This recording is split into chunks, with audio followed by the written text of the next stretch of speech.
Shalom Bapak Ibu Saudara-saudaraku, selamat berjumpa kembali dalam sapaan renungan buat kita hari ini. Semoga firman Tuhan ini sekalipun malam diberitakan, ini akan memberkati kita, menguatkan kita, meneguhkan kita, dan semakin mencintai Tuhan. Amin.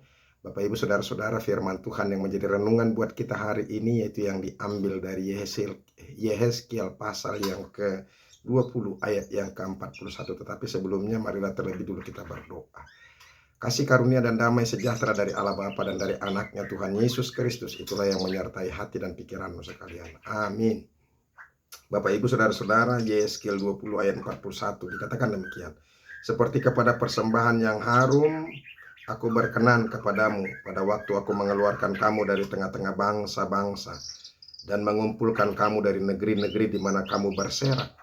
Dan aku akan menunjukkan kekudusanku kepadamu di hadapan bangsa-bangsa. Demikianlah firman Tuhan.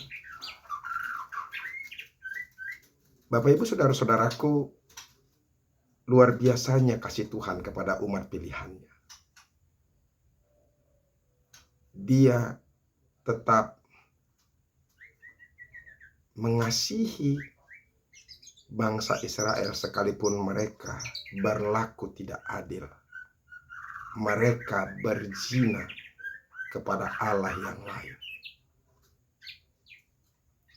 Sekalipun Tuhan ingin bermaksud untuk menghancurkan, untuk menghukum bangsa Israel, tapi dia berpikir kembali dan mengurungkan niatnya.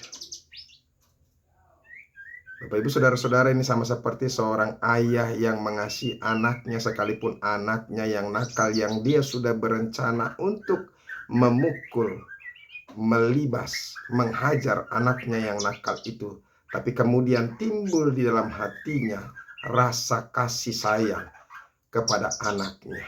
Bagaimanapun juga dia adalah anakku, aku adalah ayahnya. Demikian juga dengan Tuhan pada saat ini. Tuhan menganggap bahwa bagaimanapun dia adalah umatku, dan aku harus menunjukkan kepada segala bangsa bahwa aku adalah Tuhan bagi mereka. Sehingga ketika mereka harus dihukum dan dibinasakan, maka orang-orang akan mencela Allah yang mereka sembah. Dan Tuhan tidak mau. Saudara-saudara, itu bisa kita lihat, saudara-saudara, bagaimana caranya Tuhan mengasihi mereka. Kalau kita lihat dari ayat yang ke-17 dari firman Tuhan ini, tapi aku merasa sayang melihat mereka.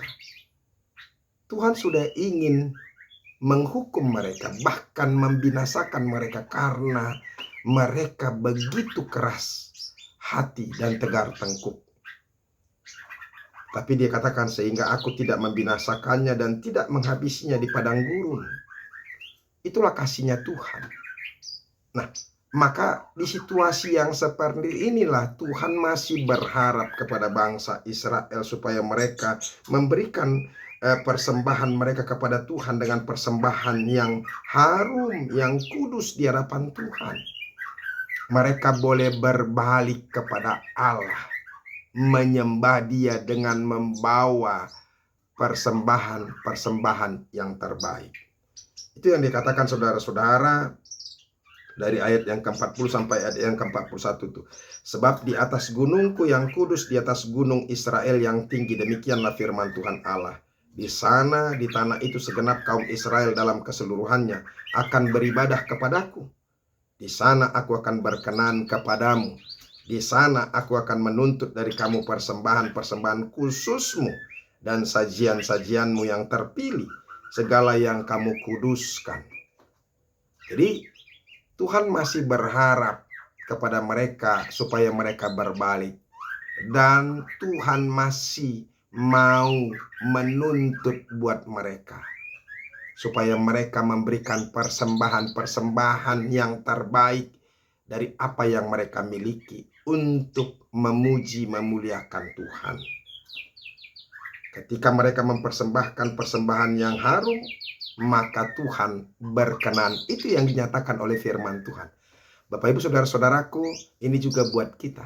Tuhan selalu memberikan kesempatan kepada kita. Tuhan terus memberikan kesempatan kepada kita. Walaupun terus terang saya harus katakan kepada kita bahwa saatnya nanti akan tiba.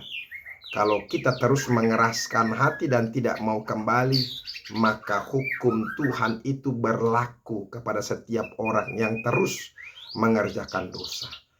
Tetapi waktunya bagi Tuhan masih Dia memaafkan, masih Dia sama seperti orang tua masih membujuk anak-anaknya supaya mereka boleh kembali kepada Tuhan dan mencintai Tuhan, memberikan persembahan yang terbaik bagi Tuhan.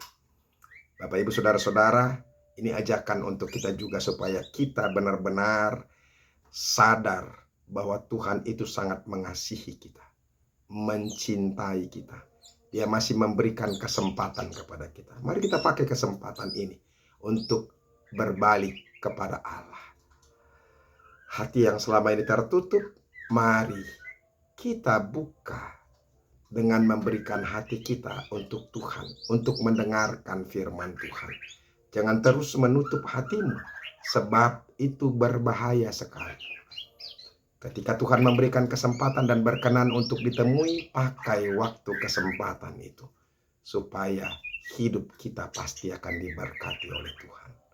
Oleh karena itu Bapak Ibu Saudara-saudara, biarlah firman Tuhan ini menjadi ajakan supaya kita mengerti kasih Tuhan begitu luar biasa, begitu besar.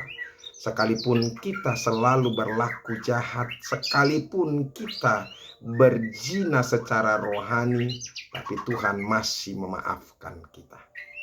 Biarlah anugerah waktu yang diberikan kesempatan kepada kita ini kita pergunakan dengan sebaik-baiknya. Tuhan Yesus memberkati kita. Amin. Terima kasih Tuhan untuk firman-Mu yang boleh kami dengarkan, berkatilah itu.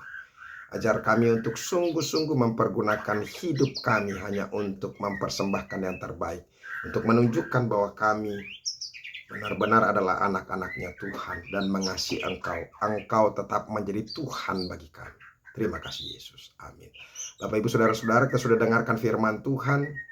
Mari menyembah Tuhan. Mari berbalik, berpaling kepada Tuhan. Tinggalkan semua kejahatan-kejahatan kita, keras kepala kita, supaya Tuhan berkenan kepada kita. Tuhan Yesus memberkati. Sampai ketemu besok. Salam.